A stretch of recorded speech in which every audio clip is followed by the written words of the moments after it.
Good day, I'm Theodore Henry, and this is your JIS News for Tuesday, August 27. Government will be spending $195 million or 2.8 billion Jamaican dollars to begin work on the South Coast Highway Improvement Project by the end of September. This initial segment will entail the rehabilitation of the 14-kilometer stretch of roadway from Harborview in Kingston to Cedar Valley in St. Thomas. China Harbour Engineering Company Limited, CHEC, is the major contractor and has subcontracted the work to 3 local companies. On Monday, government signed a 3-year contract with CHEC and the 3 subcontractors in a ceremony at Jamaica House. Prime Minister Andrew Holness says this project is part of government's strategic development plan for unlocking growth prospects in the East. We're not just making this massive investment of $195 million because we want to put down a lovely carpet to Morant Bay and into Eastern Portland. Yes, we do. But in terms of the wider development plan, we have historically pushed development to the west. We need now to push the development to the east. The section from Harborview to Yallahs Bridge will be widened to 4 lanes to include new and improved alignments. The existing main roads from Yallahs Bridge to Port Antonio and from Morant Bay to Cedar Valley will be rehabilitated. Some realignments will also be done on select sections of these corridors. Prime Minister Holness says once the rehabilitation of the dual carriageway is completed, there are plans to begin the development of housing solutions in the area. So the government is going to be moving with the NHT and the National Housing Agency to start developments on lands that we own there or have intentions on. And we call on developers to start looking now to the east to develop the lands that are now made viable. The project, which is being financed by a $384 million loan from China Exim Bank, has been divided into 2 segments. The other segment entails the western section of Highway 2000 from Maypen in Clarendon to Williamsfield in Manchester. It is to be undertaken at a later date. The economy grew by an estimated 1% in the April to June 2019 quarter when compared to the corresponding quarter of 2018. The estimate was released by the Planning Institute of Jamaica, PIOJ, during its quarterly press briefing on Monday. Director General Dr. Wayne Henry says this outturn extends the positive growth trend to 18 consecutive quarters over the last 4.5 years. The outturn for the quarter largely reflected 1. Increased capacity utilization at some industrial plants, such as the Petrojam refinery.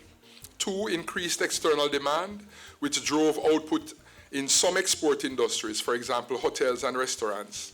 3. Increased domestic demand, facilitated by higher levels of employment, which facilitated growth in industries such as WR trim, finance and insurance services, manufacturing. And 4, the continued positive impact of the resumption of operations at Alpart, Jamaica's largest alumina refinery, albeit at a slower rate of growth. According to Dr. Henry, further growth was hindered by drought conditions, which negatively impacted the agriculture sector, as well as the winding down of several major infrastructure projects. 600 unattached young people will receive ICT training on the government's Technology Advancement Program, TAP, this September. Minister of Science, Energy and Technology, Favour Williams, says the training will include digital literacy, data collection and analysis, and social media management. The world as we know it is changing rapidly, and our children and young must be equipped with particular skill sets and competencies in STEM and ICT so that they can take their place in the world.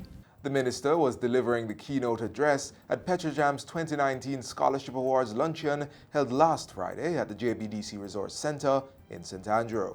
37 top PEP students from the Greenwich All-Age School and St. Andrew Primary were recognized by Petrojam with cash, plaques, laptops, certificates, and educational materials. The Jamaica Council for Persons with Disabilities, JCPD, is being given greater administrative autonomy by the Ministry of Labour and Social Security. The Minister of State, Xavier Main, says that under the newly developed regime, JCPD will operate as a body corporate. What that means is that it will be able to run things on its own. Not that we are saying that they are not accountable to anybody, but what they will be able to do, they will be placed in a position where they are better able to take care of their own affairs in direct consultation with its members. The State Minister was speaking at the final in a series of public consultations on the proposed Codes of Practice for Employment for Persons with Disabilities. It was held at the St. Mary Parish Church Hall in Port Maria recently. The codes are intended to provide guidance on the engagement and facilitation of persons with disabilities in the workplace.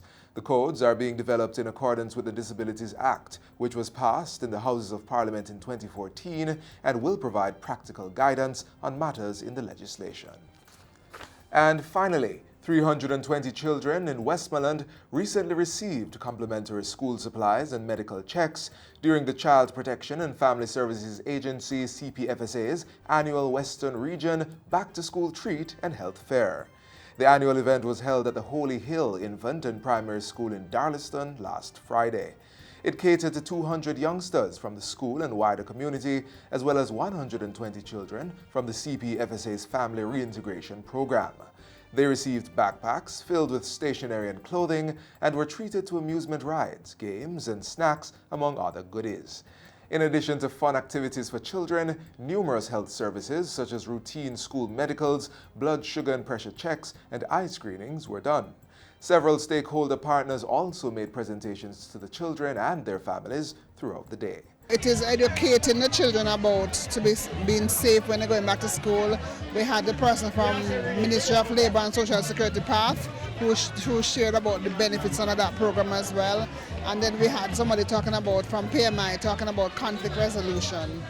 So those are important things that the children need to know as they get prepared to go back to school. CPFSA's CEO says the agency will be working to carry out more back-to-school sensitization sessions with other students across the sector. And that's it for JIS News Today. I'm Theodore Henry. Thanks for watching.